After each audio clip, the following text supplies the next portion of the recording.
பின்னாடி தான் இருக்கியா? அண்ணா இப்போ உனக்கு எதனா குரல் கேட்டுச்சாண்ணா? குரல் குத்துவே நான் தான்டா. நீயா?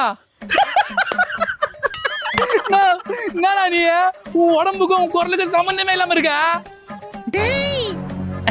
அண்ணா சும்மா சொன்னா உடம்பு நல்லா பல்கா வச்சிருக்க நிறைய.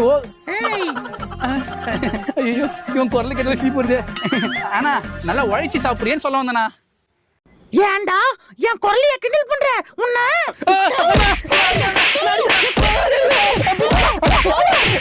A few minutes later. மனுஷனாவ என்ன ஆடி அடிக்கிறான். கர்ணனா அடி பாவீங்களா, சின்ன பையன்னு சொன்னீங்களேடி, இப்படி சின்ன பின்னமா ஆகிட்டானே.